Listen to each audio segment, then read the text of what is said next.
2026년 7월 5일 주일 온바이블 교회 포커스 예배에 함께하신 모든 분들을 주님의 이름으로 환영합니다. 오늘 성서 본문은 에베소서 1장 20절부터 23절, 데살로니가전서 4장 16절과 17절입니다.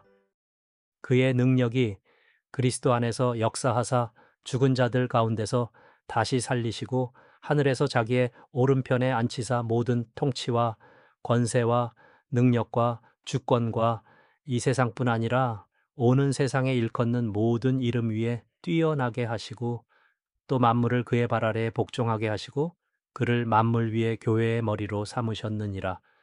교회는 그의 몸이니 만물 안에서 만물을 충만하게 하시는 이의 충만함이니라.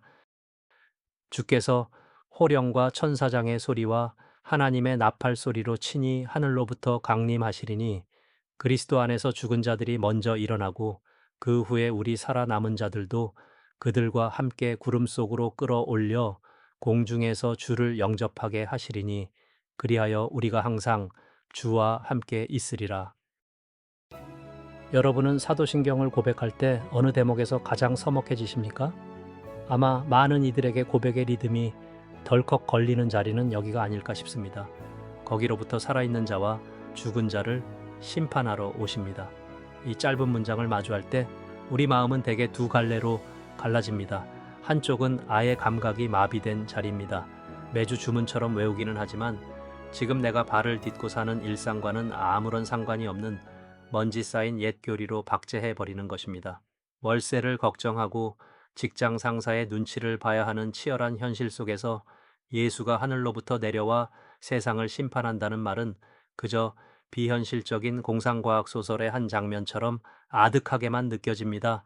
반대편 자리에는 기묘한 열광과 두려움이 있습니다. 성서의 몇몇 구절을 떼어내어 특정한 날짜와 징조를 짜 맞추는 이들이 있습니다. 그들은 곧 세상이 불타 없어질 것이라며 공포를 조장합니다. 모든 책임과 일상을 팽개치고 어딘가로 도피하게 만드는 왜곡된 휴거론이 바로 그 자리에 서 있습니다. 한국교회 역사 속에서 이 종말과 심판이라는 주제는 종종 누군가의 주머니를 채우는 공포 마케팅의 수단이 되거나 현실의 모순을 외면하게 만드는 마약처럼 소비되어 왔습니다. 현실이 이렇다 보니 우리는 이 고백을 할 때마다 마음이 불편합니다. 무관심하거나 혹은 두렵거나. 하지만 고개를 돌려 초대교회 성도의 삶을 들여다보면 이상한 점을 발견하게 됩니다. 그들에게 예수의 다시 오심과 심판은 공포나 두려움이 아니었습니다. 오히려 그들은 거대한 로마 제국의 칼날 앞에서도 사자의 이빨 앞에서도 주 예수여 오시옵소서, 즉 마라나타를 가장 큰 위로와 소망의 찬가로 불렀습니다. 무엇이 이 차이를 만든 것일까요? 그들이 바라보았던 역사의 끝에는 도대체 무엇이 있었기에 그 무시무시한 심판의 날을 그토록 기다렸던 것일까요? 어쩌면 우리는 종말의 진짜 얼굴을 잃어버린 채 우리가 만든 두려움의 껍데기만 만지고 있는지도 모릅니다. 오늘 우리는 그 박제된 교리의 먼지를 털어내고 초대교회가 마주했던 그 뜨겁고도 두려운 소망의 실체를 다시 질문해 보려 합니다. 사도신경은 예수가 심판하러 오시기 전 먼저 거쳐가신 자리를 이렇게 기록합니다. 하늘에 오르사 전능하신 하나님 우편에 앉아 계시다가, 우리는 흔히 하늘에 오르셨다는 말을 공간의 이동으로 이해하곤 합니다. 지상을 떠나 구름 저편 어딘가에 있는 미지의 장소로 올라가셨다는 식입니다. 그러나 성서가 말하는 하늘은 물리적인 우주 공간이 아닙니다. 그것은 하나님의 통치 영역, 즉 주권의 자리를 뜻합니다. 고대 세계에서 왕의 우편에 앉았다는 것 역시 마찬가지입니다. 그것은 온 우주의 통치권을 위임받은 최고 권력자가 되었다는 선언입니다.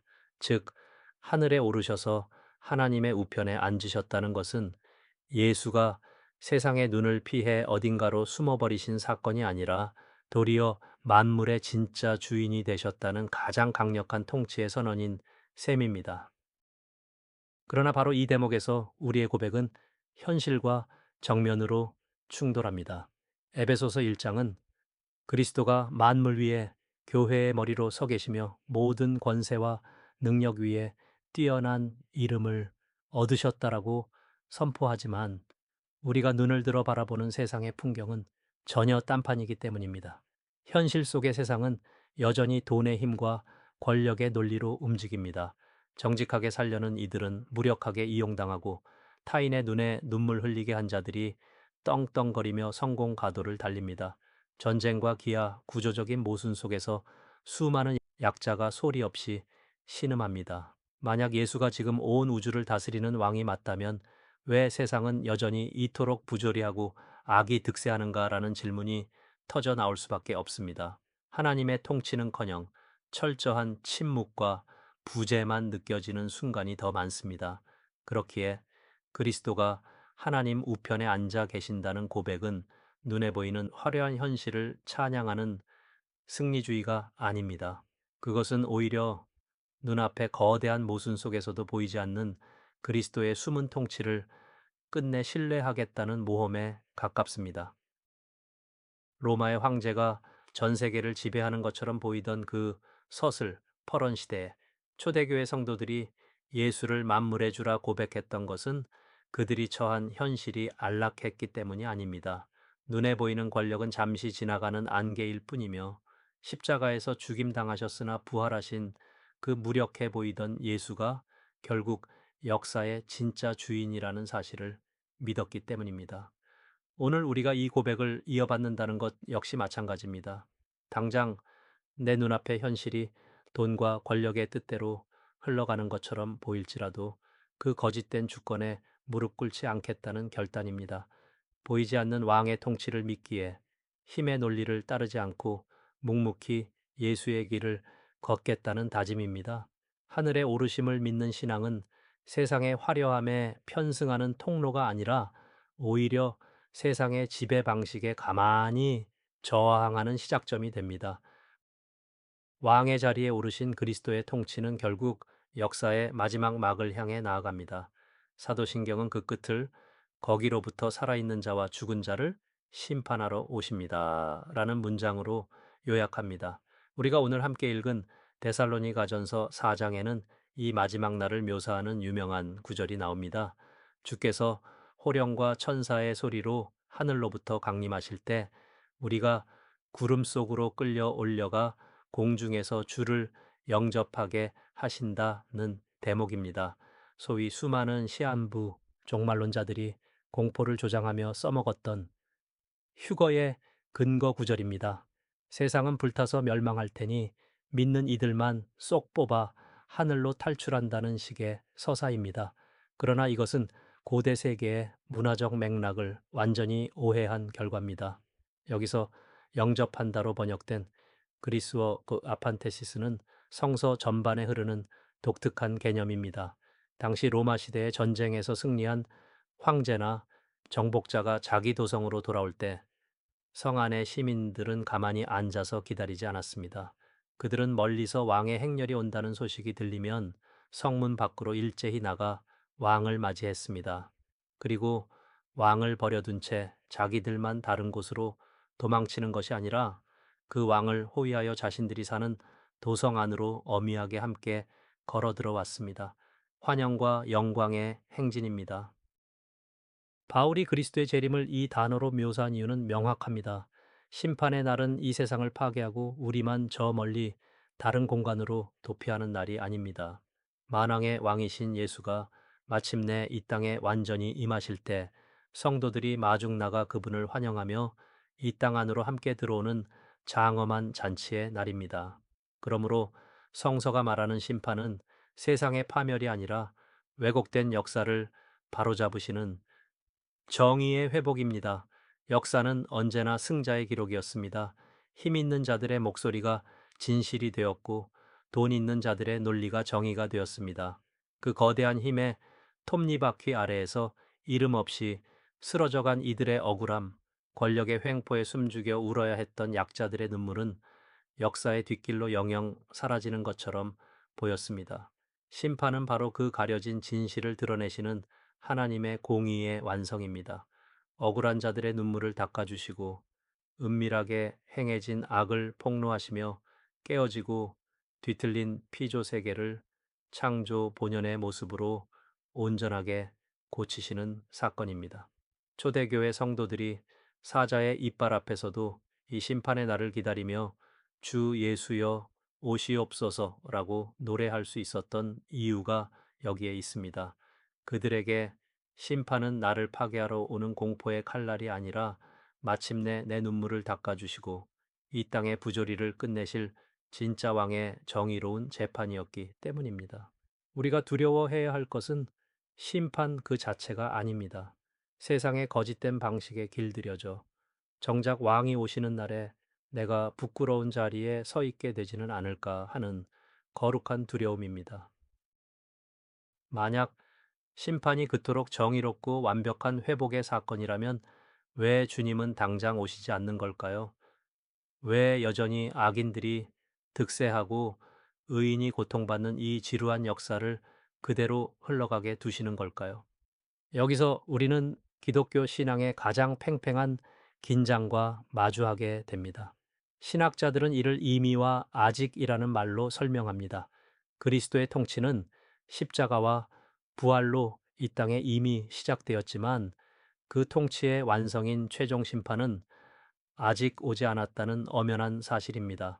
오늘을 사는 그리스도인은 바로 이 이미와 아직 사이의 아득한 공백을, 그 모순과 긴장의 시간을 온몸으로 견뎌내야 하는 존재들입니다.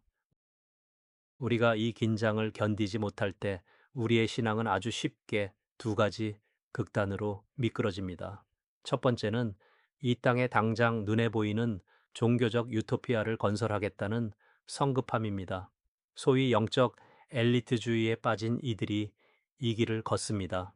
그들은 역사의 마지막에 완성될 하나님의 통치를 내 힘과 내 열정으로 지금 당장 이루어내겠다며 거칠게 몰아붙입니다. 이 과정에서 다른 이들을 정죄하는 도덕주의가 싹트고 교회가 세상의 권력을 쥐어 힘으로 세상을 굴복시키려는 왜곡된 승리주의가 나타납니다. 그러나 그것은 하나님의 통치가 아니라 하나님의 이름을 빌린 인간의 욕망일 뿐입니다.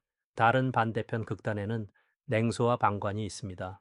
어차피 세상은 마지막 날에 심판을 받아 불타 없어질 터이니 이 땅에서 벌어지는 부조리나 고통은 나와 상관없다는 태도입니다. 기후위기나 사회적 불의, 이웃의 고통에 귀를 닫은 채 나는 구원받았으니 그만이라며 골방으로 숨어버리는 허무주의입니다. 심판을 현세, 도피의 핑계로 삼는 순간 신앙은 삶의 책임을 지우는 가장 비겁한 무기가 되고 맙니다. 어쩌면 오늘날 한국 교회의 모습은 이 두 극단 사이를 위태롭게 오가고 있는지도 모릅니다. 세상의 힘을 쥐고 흔들려 하거나 혹은 세상의 아픔에 철저히 무관심하거나 그러나 역사의 끝을 응시하는 진짜 신앙은 이 두 자리를 모두 거부합니다. 마지막 날에 임할 완벽한 정의를 믿기에 성급하게 인간의 손으로 칼을 휘두르지 않으며 동시에 그 마지막 날이 반드시 오고야 만다는 것을 알기에 오늘 나에게 주어진 삶의 자리를 결코 가볍게 여기지 않습니다.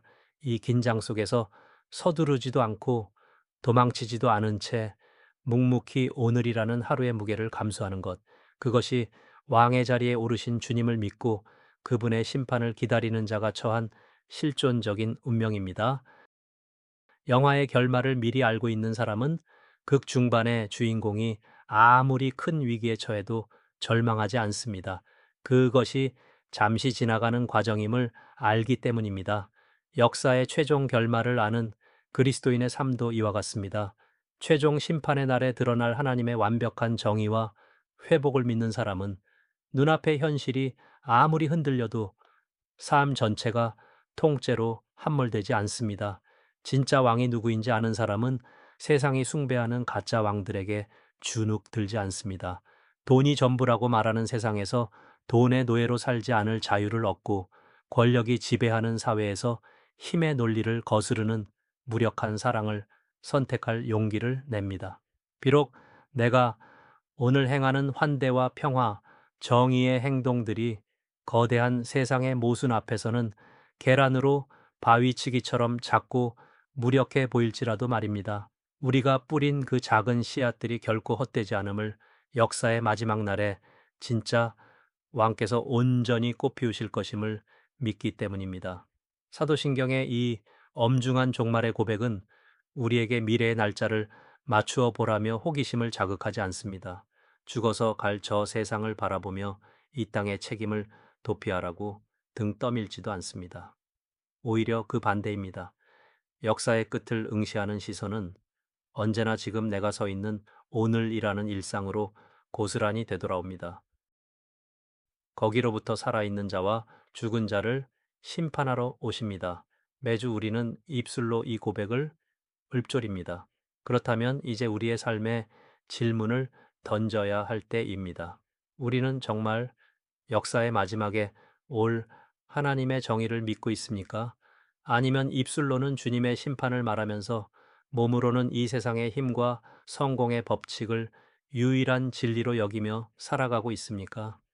언젠가 그 심판의 보좌 앞에 단독자로 서게 될 그날, 주님은 우리에게 거대한 성취나 화려한 성공을 묻지 않으실 것입니다. 이미와 아직의 그 길고 지루한 긴장 속에서 내게 허락된 거친 일상을 얼마나 신실하게 버텨내었는지, 그 무력해 보이는 예수의 길을 얼마나 책임있게 걸어왔는지 물으실 것입니다. 결말을 아는 자답게 오늘이라는 거친 일상 속에서 서두르지도 도망치지도 않은 채 묵묵히 내 몫의 삶의 무게를 감수하는 것, 그것이 역사의 끝을 응시하는 자들의 진짜 오늘입니다. 우리는 과연 그 고백의 무게를 살아낼 준비가 되어 있습니까?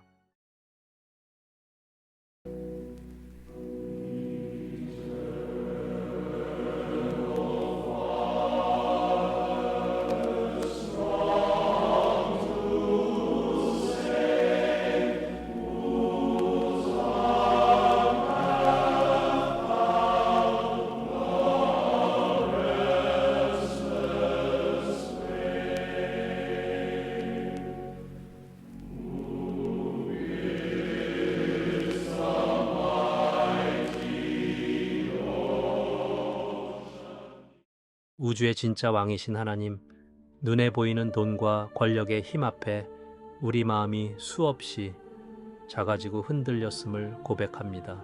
주님이 이미 왕의 자리에 오르셨음에도 여전히 악이 득세하는 부조리한 현실 속에서 주님의 통치를 의심하며 서성였던 우리를 용서하여 주옵소서. 세상이 말하는 공포와 도피의 종말이 아니라 억울한 자들의 눈물을 닦으시고 뒤틀린 역사를 바로잡으실 주님의 정의로운 심판을 믿음의 눈으로 바라봅니다. 최종 승리의 결말을 아는 자답게 이미와 아직 사이에 이 거친 공백 속에서 서두르지도 낙심하지도 않게 하옵소서. 오늘 나에게 허락된 평범한 일상의 자리에서 무력해 보이는 예수의 길을 묵묵히 걸어내는 신실함을 우리에게 허락해 주옵소서. 역사의 끝이자 시작이 되시는 예수 그리스도의 이름으로 기도합니다. 아멘.